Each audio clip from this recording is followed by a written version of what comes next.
Bonjour à tous, bienvenue à ce boost matinal et bienvenue dans cette nouvelle semaine, la semaine de la protection divine. Je prie que cette semaine, Dieu t'accorde sa protection divine devant toutes les situations. Le verset que nous allons lire aujourd'hui, c'est le verset tiré du psaume 91, verset 9 au verset 12. Ça dit, « L'Éternel est mon refuge, si tu as fait du Très-Haut ton abri, aucun mal ne t'atteindra, nul malheur n'approchera de la tente où tu demeures, car il chargera ses anges de veiller sur tes chemins, de te porter sur leurs mains, de peur que ton pied ne heurte une pierre. » Alors, j'aimerais que tu commences cette semaine en ayant l'assurance que ta protection vient de Dieu, ta sécurité vient de Dieu, et ce Dieu-là s'est engagé pour te protéger si tu fais de l'Éternel ton refuge, si tu fais de l'Éternel la personne qui te garde, si tu sais te réfugier dans la maison de l'Éternel. Alors certaines personnes vont se demander, mais comment on fait pour être sûr que l'Éternel est son refuge? Je te dirais, lorsque tu es dans des situations difficiles, lorsque tu es dans certains problèmes, lorsque tu es dans le doute, lorsque tu es devant un carrefour, ça veut dire quoi? Tu es devant une situation où il y a plusieurs issues. Il faut choisir une issue. Qu'est-ce que tu fais? Quelle est la première idée qui vient dans ta tête? Tu te confies d'abord à qui? À toi-même?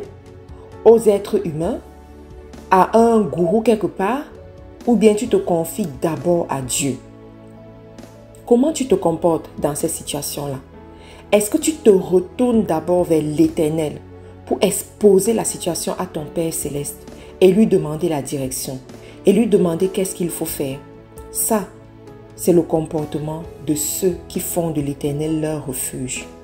Faire de l'Éternel ton refuge, c'est également savoir que ce n'est qu'en Dieu que tu as la protection parfaite. Ce n'est qu'en Dieu que tu as l'assurance de la victoire. Mais ça s'exprime. Je vais te raconter une histoire. Un jour, c'est une histoire, voilà, pour illustrer la confiance en Dieu. Un jour, il y avait une personne qui se noyait et elle tenait un arbre. Et cet arbre était son appui. De telle sorte que si elle lâchait l'arbre, c'est sûr elle allait se noyer. Et elle commence à prier, « Seigneur, aide-moi, sauve-moi. » Et justement, Dieu entend sa prière et Dieu lui dit, « Lâche l'arbre. » Elle dit, « Non, comment je vais lâcher l'arbre? Si je lâche l'arbre, je vais mourir. » Dieu lui dit, « Lâche l'arbre. Tu as fait appel à moi. Je te dis, lâche l'arbre. » Et elle ne voulait pas. Alors, jusqu'au moment où elle a lâché l'arbre et effectivement, Dieu l'a sauvée, de telle sorte qu'elle est sortie de l'eau. Quand tu vois cette histoire, tu te rends compte que nous tous, nous passons par là à un certain moment. Nous tous, nous avons souvent des refuges qui ne sont pas l'Éternel, qui sont autre chose que Dieu. Nous nous concentrons sur ces refuges. Nous pensons que c'est de ça que viendra notre solution, c'est de ça que viendra notre salut. Ce n'est que pas ça.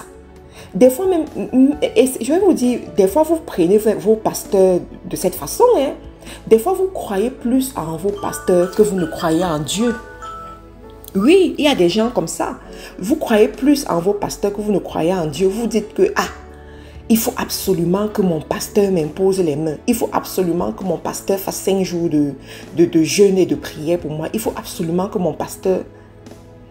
Mais vous oubliez que ce pasteur-là parle au nom de l'Éternel des armées, au nom de Dieu.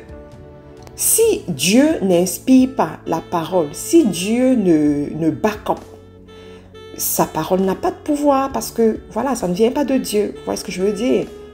Donc, qui est ton refuge? Où est-ce que tu te réfugies lorsque ça ne va pas? Qui est ton refuge? Je veux t'interpeller aujourd'hui à mettre ton espoir en Dieu et en faire en sorte que l'Éternel soit ton seul refuge. Des fois, il y en a, votre refuge, c'est votre mari. C'est la raison pour laquelle tu ne veux pas te battre. Tu ne veux pas sortir, tu ne veux même pas réfléchir, tu ne veux même pas te casser la tête pour savoir comment on fait. Comment on fait pour gérer certaines responsabilités? Comment on fait pour faire tourner une maison économiquement? Comment on fait pour envoyer même des enfants à l'école? Tu t'en fous de ça parce que tu te dis, mon mari est toujours là. Ça veut dire que tu mets tout ton espoir en lui. Il y en a d'autres, vos refuges, c'est, je sais pas, des personnes externes, des gourous. Mais Dieu te dit aujourd'hui, l'Éternel est ton refuge. C'est l'Éternel qui doit être ton refuge. Et il dit, si tu fais du Très-Haut ton abri, aucun mal ne t'atteindra. Nul malheur n'approchera de ta tente où tu demeures. Je veux que tu aies cette assurance cette semaine qu'avec Dieu, tu es épargné. Avec Dieu, tu n'auras pas mal.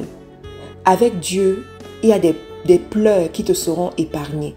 Cherche ton Créateur, cherche ton Dieu, cherche à être dans ses parvis, cherche à marcher selon son conseil, cherche à opérer ce que Dieu veut que tu puisses opérer. Et tu verras comment la grâce de Dieu va t'accompagner, comment les choses seront beaucoup plus faciles pour toi. N'oublie pas que tu es la prunelle des yeux de l'Éternel, que tu as un grand prix pour lui, à ses yeux. Qu'il t'aime puisque toi-même tu ne t'aimes. Il veut te faire du bien. Il veut te faire réussir ta destinée. Il veut t'utiliser pour bénir d'autres personnes. N'oublie pas aussi que nous avons la grande conférence FDE à la fin de ce mois. Ça s'en vient vraiment. Vendredi 30 juin, samedi 1er juillet, dimanche 2 juillet à Montréal. Si tu n'as pas encore pris ton ticket, hâte-toi de le faire parce que les tickets sont presque sold out. Et si tu n'as pas encore envoyé ta portion de bénédiction, je t'encourage à le faire. Que Dieu te bénisse et à demain.